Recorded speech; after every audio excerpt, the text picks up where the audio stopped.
Olá, turma! Hoje a gente vai ver um pouquinho sobre a primeira lei de Mendel, que eu até já expliquei para vocês na sala, aqueles cruzamentos. Aquilo ali foi tudo o Mendel que descobriu.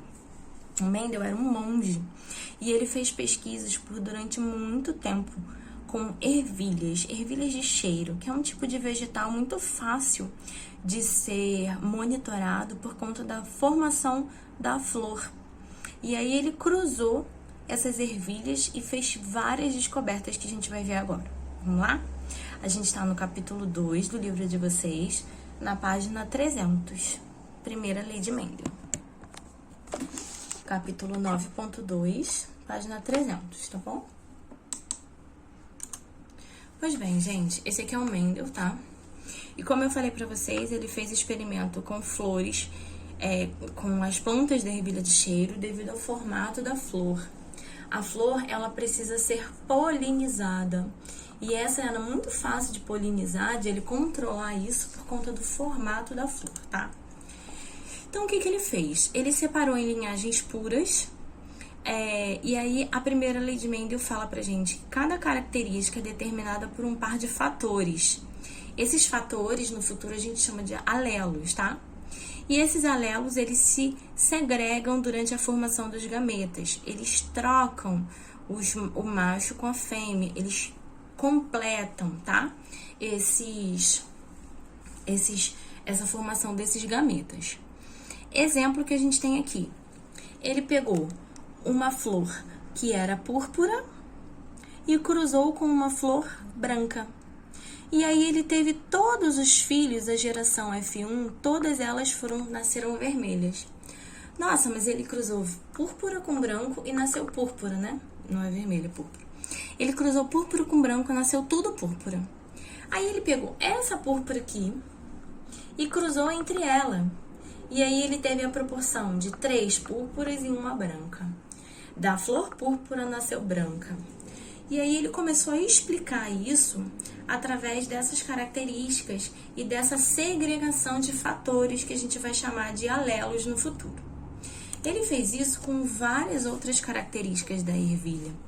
Ele estudou o formato, se era lisa, se era rugosa, se era amarela, se era verde, se a vagem era inflada ou constrita, se a vagem era verde ou amarela, a cor púrpura ou branca, se dava flores do tipo axial, que são aqui no meio, ou no terminal, que é aqui na pontinha, se eram longos ou curtos os ramos. Ele fez estudos com todas essas características, tá?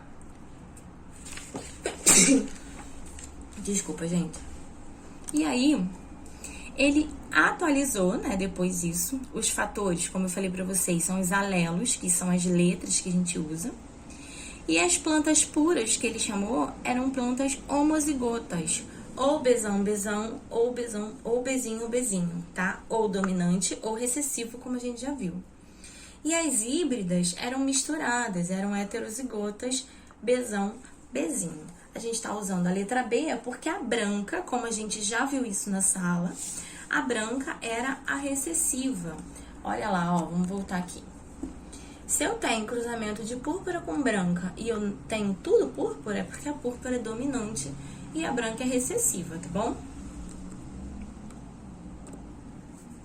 Olha como ele fez, ó. Besão, púrpura. Bezinho, branca. Coloca aqui as letras correspondentes no joguinho da velha e une essas letras como a gente viu na sala, ok? Ele teve a proporção de bezinho para todas. 100% de bezinho, tá? Aí ele pegou esse bezinho e cruzou com o próprio bezinho. Bezinho, fez o cruzamento. Ele teve tanto besão quanto bezinho, e aí por ser dominante saiu púrpura, como teve bezinho, que foi a branca, tá? É possível também a gente estudar isso em mapas familiares, que a gente chama de heredogramas.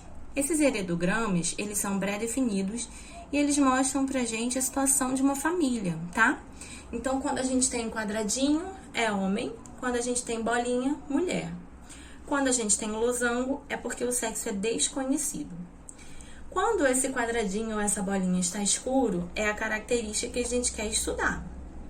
Quando a gente tem um ponto de interrogação dentro, é porque a gente tem dúvidas daquela informação.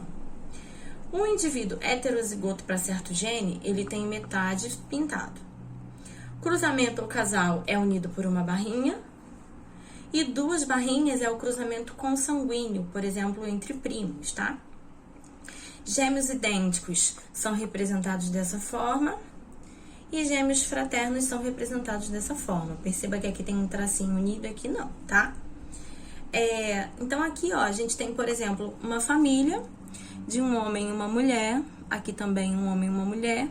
E eles tiveram, esse primeiro casal teve 3 filhos, ó. Uma mulher e 2 homens. Esse casal teve 2 filhos, uma mulher e um homem, ok? Essa mulher e esse homem se casaram e também tiveram 3 filhos, 2 mulheres e um homem.